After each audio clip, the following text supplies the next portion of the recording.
Apocalypse, Prisoner's Dilemma, Game Theory, and Strategy.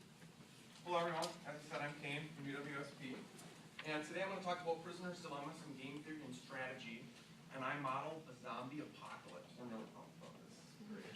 So what we're going to do today is we're going to give a little introduction. You guys are actually going to get some hands on it. We're going to play the game. Super exciting. Then we're going to talk a little bit about what Prisoner's Dilemma actually is.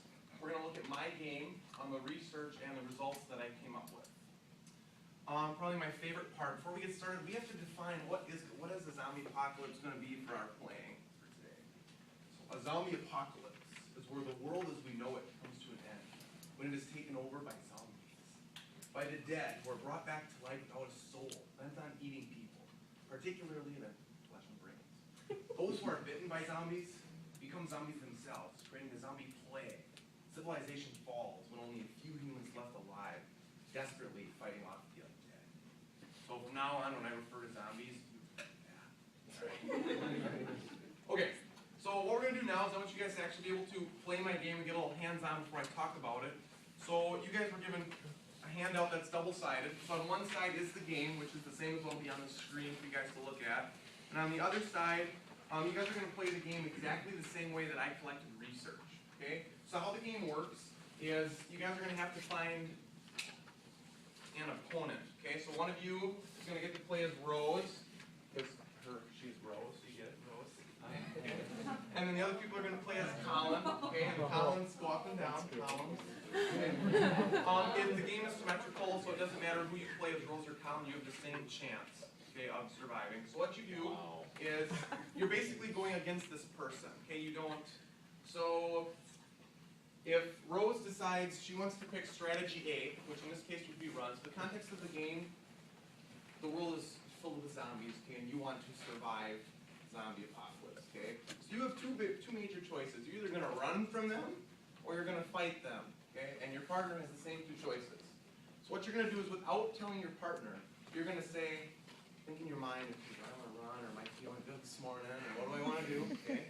And so then if Rose would pick run, and let's say Colin would also pick run, if we follow them across, this is our payoff, okay?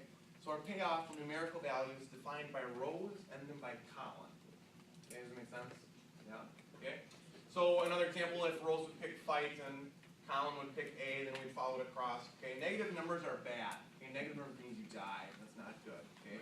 So your individual goal in this game is you do not want to get negative numbers, okay? So that is all I'm going to tell you about the game. The rest we will talk about after you guys get a chance to play it. So on the back side of your sheets, it looks kind of like this, okay?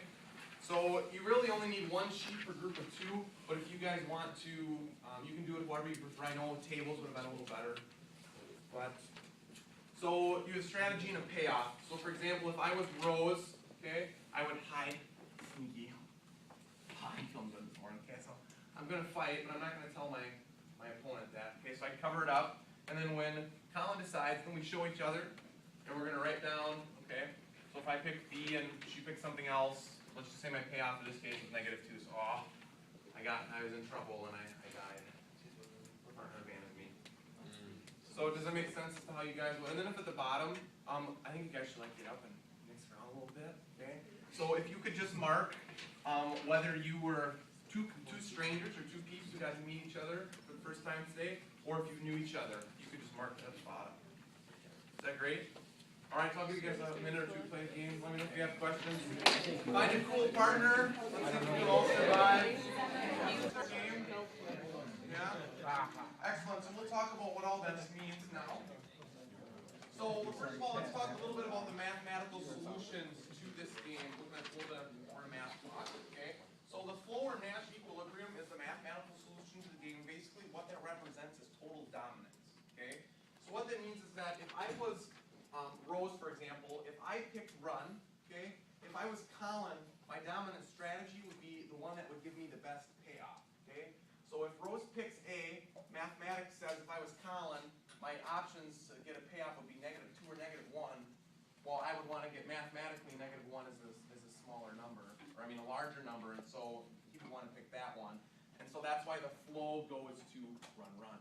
And now that'd be the same if I did Colin. Let's say I picked Colin, I picked B, okay? Now if we looked at Rose's cases for picking B, her options over here would be either to have -2 again or -1, and hence the reason the flow runs. So mathematically, the solution would be for both of you to run, chickens, okay? The Pareto optimal solution stands for the logical solution, okay? So in this game basically measures levels of trust and distrust, okay? So in this case, you both distrust each other, and so you just run, okay? But the Pareto optimal solution, also logic solution, would be if you guys work together, you trust each other, you guys could get an awesome payoff, or at least you not die, in this case, okay? A little bit more about what prisoner's dilemma actually is.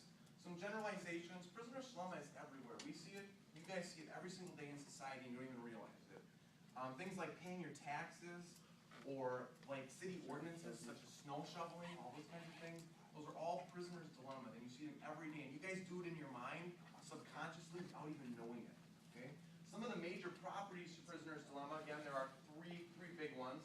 The first one is symmetrical. So again, no matter if you played as Rose or as Colin, your payoff would be the same. Okay, so equal chance, equal fair fight.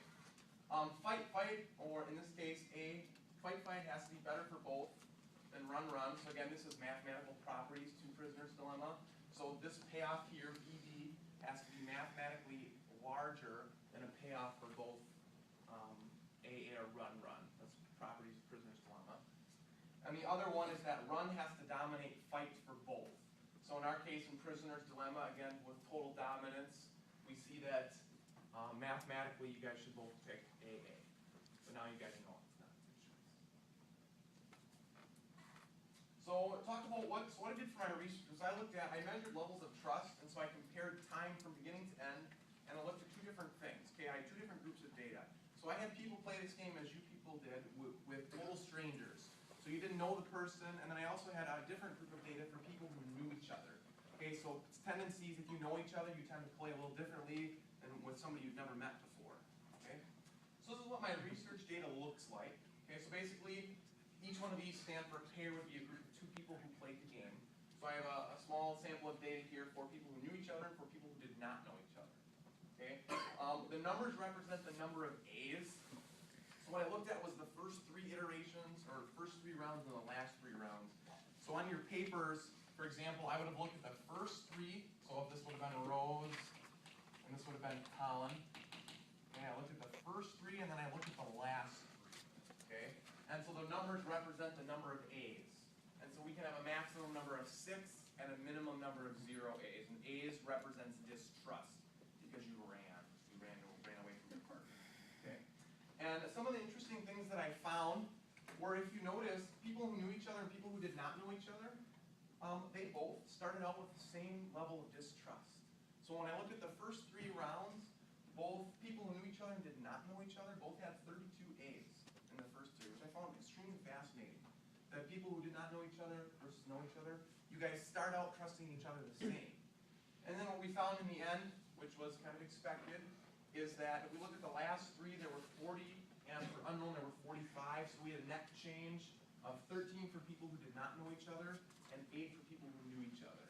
So basically what that means is that we saw with people who did not know each other, when playing this game, their level of distrust increased by 13 A's by the end of the game, whereas people who knew each other only increased by 8. Okay? So again, just to reiterate, so initial trust is the same for both groups, and trust is more resilient among people who know each other.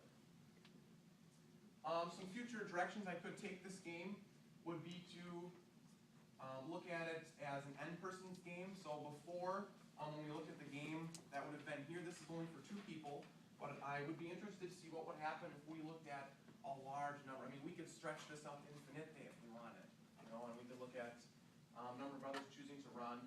And so that's something I would be interested in doing in the future, as well as collecting a lot more data to find out if the trends we saw here would continue on. One other thing I'd like you guys to do before I end is, I'm just curious, if you guys would look at your papers. I just want to see, why don't you guys look at your own level of distrust and see if you guys really trust each other or not. So if you would count up your first 3 A's and your last 3 A's and see if the number increases or decreases.